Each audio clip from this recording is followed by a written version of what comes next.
Imagine standing in 1985 at the edge of a racetrack, hearing the distant howl of machines designed for professionals only, and then realizing that one of those beasts, the Suzuki GSX-R750 1985, could now be yours to ride on the street. This was not just a motorcycle launch, it was a seismic cultural shock that redefined what ordinary riders could expect from performance, weight, and handling. For years, enthusiasts had been promised race-inspired machines, but what they received were heavier compromises, softened and dulled by the necessities of everyday riding. Suzuki shattered that barrier by taking its endurance, racing DNA, and translating it almost unfiltered into a street-legal machine that felt as close to the racetrack as anyone outside the paddock had ever experienced. The aluminum frame, the aerodynamic full fairing, and the oil-cooled engine were not decorations. They were direct lifts from the machines that conquered long-distance circuits, and for the first time, a rider could walk into a showroom and buy something that wasn't pretending to be a race bike. It was one. The question that gripped the industry and riders alike was simple. Had Suzuki gone too far in making a motorcycle this uncompromising available to the public? Or had they struck the perfect balance between performance fantasy and street reality? The answer would ripple through decades of design, sparking an arms race of technology, style, and identity that still shapes the way sport bikes are built and ridden today. Before we dive into that story, hit like and subscribe, and let me know in the comments which legendary machine you want us to cover next. When the Suzuki GSX-R750 1985 arrived, it wasn't merely a new motorcycle, it was a declaration that the boundaries between racetrack and street had just been redrawn. The opening months of its release were a revelation. Journalists marveled at its featherweight design while riders lined up for a chance to experience something that felt more like a racing machine than any showroom bike before it.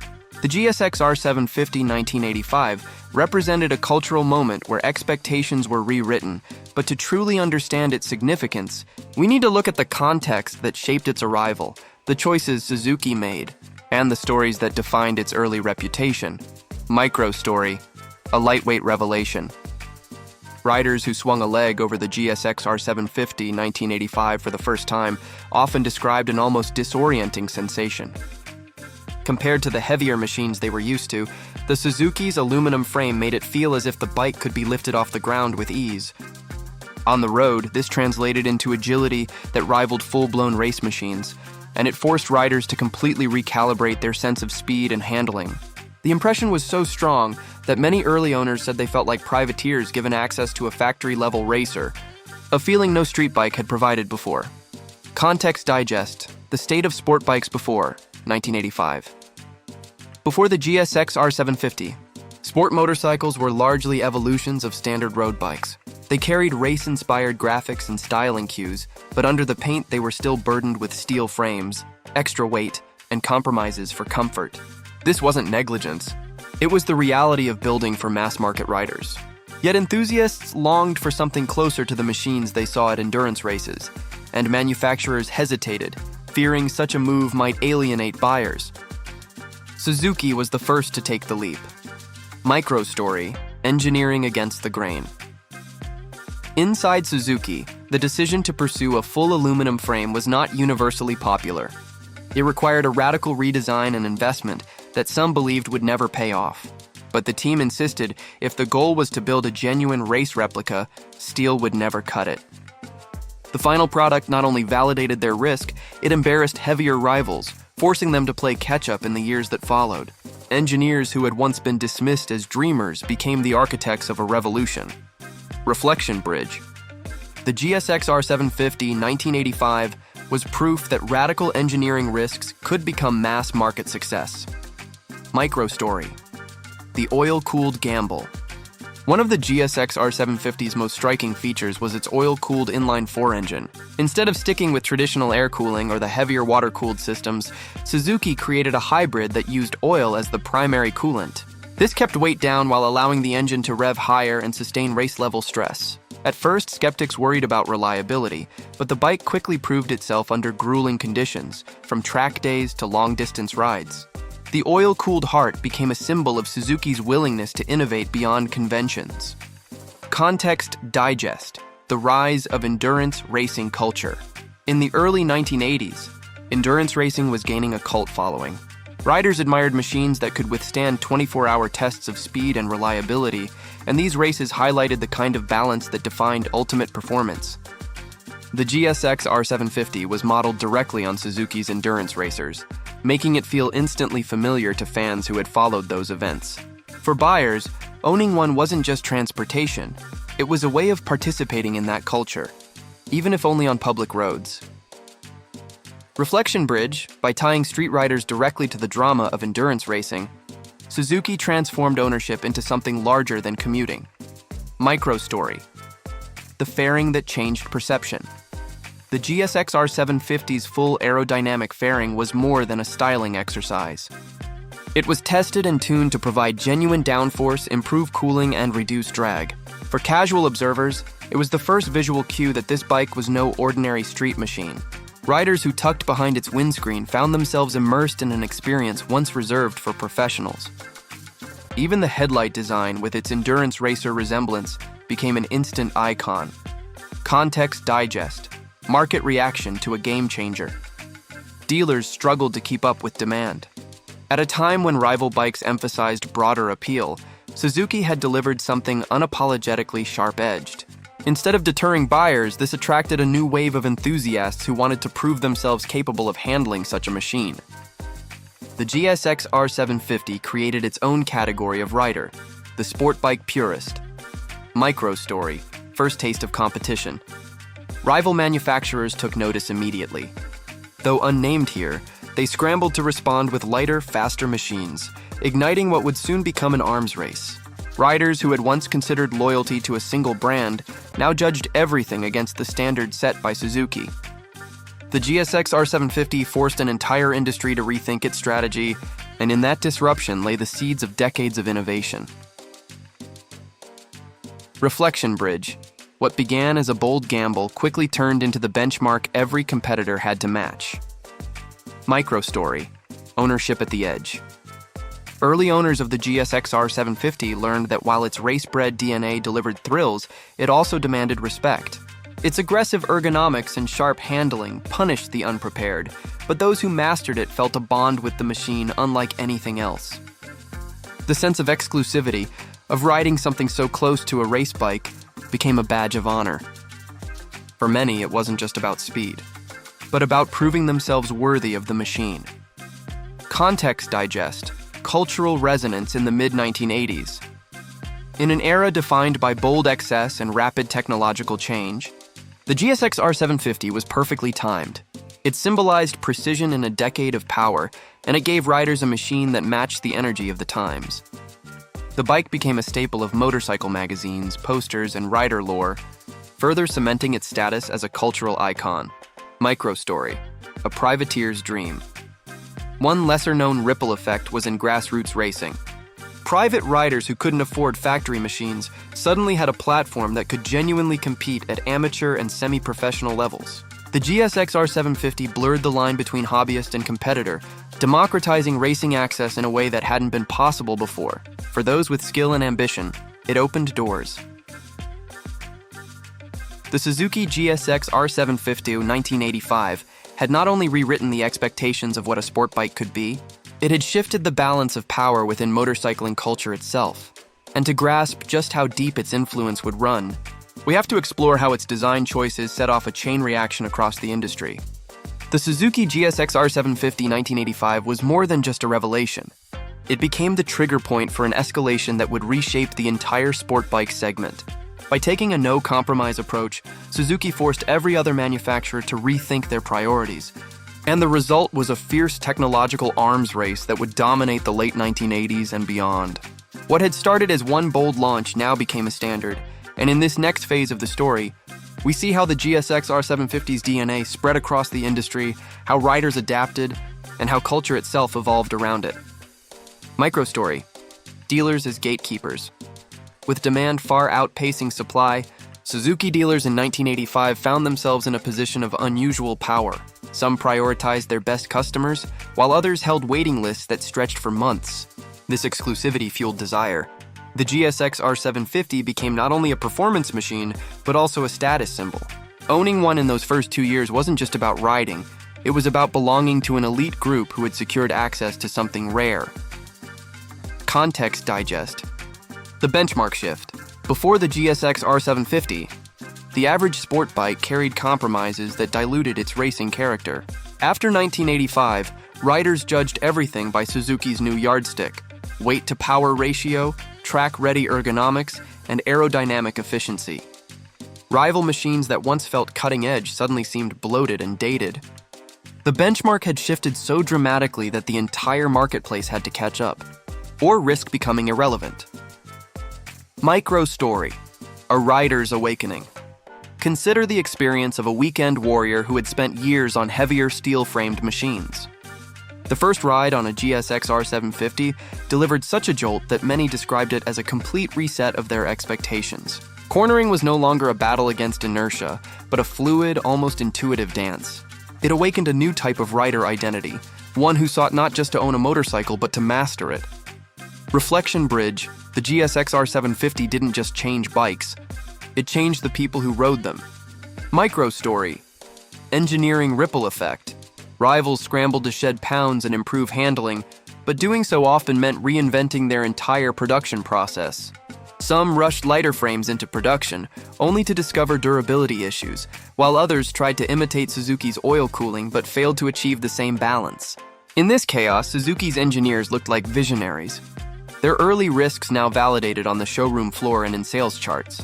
Context digest: safety and regulation. As motorcycles became lighter and faster, regulators began to take notice. In the mid-1980s, discussions emerged about how ordinary riders would handle these new machines. Some countries debated stricter licensing requirements, while insurers reassessed risk categories. The GSX-R750 was not solely responsible, but it became the poster child for debates about how far technology should go in the hands of the public. Micro story: the endurance legacy. On racetracks, the GSX-R750 proved its worth almost immediately. Privateers campaigned the bike in endurance events, often finishing well against teams with deeper pockets and official backing. This track success reinforced its credibility and turned every showroom sale into a potential racing entry. The GSX-R750 blurred the line so completely between competition and street that even watching one cruise by on a city street evoked images of pit lanes and checkered flags. Reflection bridge: it was as if Suzuki had unleashed a racing culture onto public roads, and the world was just beginning to adjust. Micro story: the lifestyle transformation. Riders who embraced the GSX-R750 found themselves part of a subculture that extended beyond riding. Jackets, helmets, and accessories emblazoned with GSX-R identity became common, signaling membership in a new tribe. Bike nights and meets began to separate into groups, with GSX-R owners often gathering together to compare setups, modifications, and lap times. The motorcycle was no longer just a vehicle. It was the nucleus of a lifestyle. Context digest: the broader 1980s backdrop. The mid-1980s in the US were marked by bold design, economic optimism, and a fascination with high performance. From cars to electronics, lighter, faster, more advanced was the cultural currency of the era. The GSX-R750 fit perfectly into this zeitgeist, embodying the decade's hunger for speed and technological edge while still being attainable enough to capture the imagination of everyday enthusiasts. Micro story: ownership challenges. Not every rider was prepared for what they had purchased. The GSX-R750's aggressive ergonomics made long rides uncomfortable, and its precision handling could punish sloppy inputs. Some owners sold their bikes quickly, realizing it was more machine than they could handle. Yet those who stayed and adapted developed extraordinary loyalty, often keeping the bike for years, even as newer models arrived. Reflection bridge: the GSX-R750 rewarded dedication and skill, deepening the bond between rider and machine. Micro story: the aftermarket explosion. With the GSX-R750 as the new darling of enthusiasts, the aftermarket industry exploded. Performance exhausts, suspension upgrades, and cosmetic mods became big business as riders sought to personalize their machines and squeeze even more track potential from them. This surge helped create a cottage industry that still thrives today. where sport bike owners continuously chase marginal gains inspired by their racing heroes. Context Digest: Influence beyond motorcycling. The GSX-R750 also influenced design in other industries. Lightweight construction, aerodynamic thinking, and performance-first philosophy echoed in sports cars and even consumer electronics. It demonstrated to engineers everywhere that stripping away excess and chasing pure function could also create beauty. The Suzuki was proof that minimalism and performance were not mutually exclusive, but mutually reinforcing. Micro-story. Street legends. In cities across the US, stories of riders on GSX-R750s began to circulate. Tales of breathtaking speed on highways and surgical precision in canyon roads fed into the mythology of the machine. While not every tale was flattering, the accumulation of these legends cemented the bike's place in popular culture. The GSX-R750 became an icon not only in magazines but in whispered stories at garages, gas stations, and roadside diners. By the late 1980s, the Suzuki GSX-R750 1985 had gone from being a radical newcomer to the reference point against which every new sport bike was judged. And as rivals closed the gap, the question shifted from whether Suzuki had built something revolutionary to how its creation would influence the very future of motorcycling itself. The Suzuki GSX-R750 1985 had already proven itself as a revolution, but its true story lies in what came after. How this one motorcycle reshaped an entire generation of machines, riders, and expectations. By the close of the 1980s, the GSX-R750 was no longer just a model. It was a concept, a philosophy that would drive competition and innovation well into the following decades. To understand its legacy, we need to trace the ripples it left behind. From racing dominance to cultural endurance. Micro-story. Racing victories that cemented a reputation. In endurance events across Europe and North America, privateers campaigned the GSX-R750 and often punched above their weight. These victories weren't headline-grabbing factory triumphs, but grassroots achievements that gave the bike an aura of underdog grit. Every time a GSX-R750 crossed the line ahead of bigger budget teams, its reputation as the true racer's machine deepened. This grassroots credibility set it apart from rivals who leaned more heavily on marketing than results. Context Digest: The evolution of the replica era. After 1985, every manufacturer had to produce a race replica. What followed was a decade defined by lightweight aluminum frames, full fairings, and increasingly track-focused ergonomics. Some brands excelled, others stumbled, but all were responding to the bar Suzuki had raised. The GSX-R750 was the seed, and the replica era was the forest that grew from it. Micro-story: The rider who grew with the bike. Consider the rider who bought a GSX-R750 in 1985 and stuck with the lineage for decades. That bond grew as the model evolved through refinements, gaining new technology while staying true to the original formula. For many such riders, the GSX-R nameplate became not just a choice but an identity, a way of measuring their own growth as motorcyclists alongside the machine's evolution. Reflection bridge. The GSX-R750 had become less of a single motorcycle and more of a lifelong companion in motion. Micro-story: The cultural iconography. Posters, advertisements, and racing broadcasts helped etch the GSX-R750 into the visual memory of the 1980s and 1990s. Its distinctive blue and white livery became shorthand for performance purity, recognizable even to those who didn't ride. To spot one roaring past was to see a moving emblem of a new motorcycling era. Over time, the GSX-R became not just a bike but a symbol, much like a muscle car or a fighter jet. Context Digest: The US rider's reality. For American owners, the GSX-R750 offered both exhilaration and challenge. Long highways tested comfort limits, while urban environments highlighted its razor-sharp handling. Insurance rates often reflected its high-performance status, and many owners faced the reality of maintaining a race-bred machine for daily use. Yet those practical hurdles only reinforced the GSX-R's reputation as a purist's choice. This was not a commuter. It was a commitment. Micro-story: How rivals responded.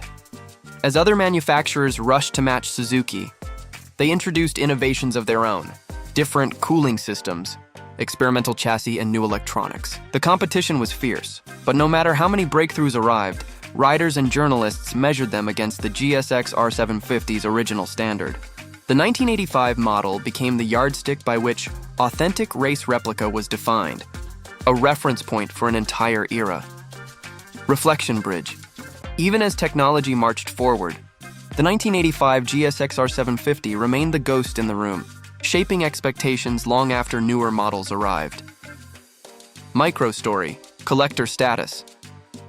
Decades later, pristine examples of the 1985 GSX-R750 command attention at auctions and gatherings. Collectors see it not just as a motorcycle, but as the genesis of modern sport bikes.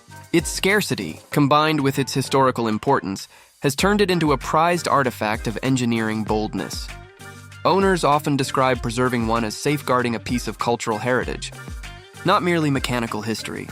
Context, digest, broader legacy in motorsport, beyond endurance and street culture. The GSX-R750 influenced entire racing categories. Super Sport championships and production-based series adopted rules that favored bikes like it, pushing the motorsport landscape toward parity with showroom models. This strengthened the connection between fans and the machines they could actually buy, reinforcing the allure of the race replica concept. Micro-story, the rider community today. Modern GSX-R750 clubs and online forums often trace their passion back to that 1985 model. Even if members own newer generations, the reverence for the original remains. Stories are shared, photos are preserved, and the legend continues to inspire riders who weren't even born when it debuted. The bike's legacy has outlived its production year, becoming a generational handoff of inspiration. Reflection bridge. The GSX-R750 1985 is less about nostalgia and more about continuity, a thread that still runs through the heart of sport bike culture. Micro-story, the blueprint that lasted. When we look at today's sport bikes, lightweight frames, aggressive ergonomics, aerodynamic shaping, and high revving engines, we're essentially looking at refinements of Suzuki's 1985 formula. While the details have evolved, the blueprint remains intact. The GSX-R750 wasn't just a product of its time. It was a vision of what sport bikes could become. A vision so strong it still guides design decades later. By the time the dust settled, the Suzuki GSX-R750 1985 was not only a groundbreaking machine of its era, but also the foundation for nearly every super sport motorcycle that followed. And to wrap up this story, we need to bring together its engineering audacity, cultural impact, and lasting legacy into a clear picture of what it means for riders today. The Suzuki GSX-R750 1985 was more than a motorcycle. It was the spark that ignited a revolution, and looking back now, its significance is crystal clear. It arrived at a moment when riders were hungry for authenticity, when marketing buzzwords about race-inspired bikes had worn thin, and it delivered on the promise in a way no one expected. Its aluminum frame, oil-cooled engine, and full fairing weren't gimmicks, they were declarations, and they forced the industry to follow suit. For US riders, the impact was immediate and long-lasting. Owning a GSX-R750 in 1985 wasn't just about transport. It was about being part of a cultural shift where motorcycles were no longer softened for the street, but sharpened to match the track. That sharpened edge came with trade-offs. Comfort took a back seat, insurance premiums climbed, and maintenance was not for the faint of heart. But for those willing to embrace it, the reward was unlike anything else. The sense that you were piloting a race machine every time you turned the key. The GSX-R750 wasn't just a thrill machine, it was a blueprint. The sport bike categories we know today, super sports, superbikes, and endurance machines, still live in its shadow. Every lightweight frame, every aerodynamic fairing, every focus on power to weight traces back to Suzuki's decision to break the mold. Collectors prize the original 1985 version, not only for its rarity, but because it embodies the moment when race replica became a real concept instead of a slogan. For modern riders, the lesson is twofold. First, that true innovation often comes from bold risks, and second, that one machine can redefine an entire culture. The Suzuki GSX-R750 1985 showed us that motorcycles could be more than transportation. They could be identity, aspiration, and revolution on two wheels. And that is why, decades later, it still holds its crown as the original race replica that changed sport bikes forever.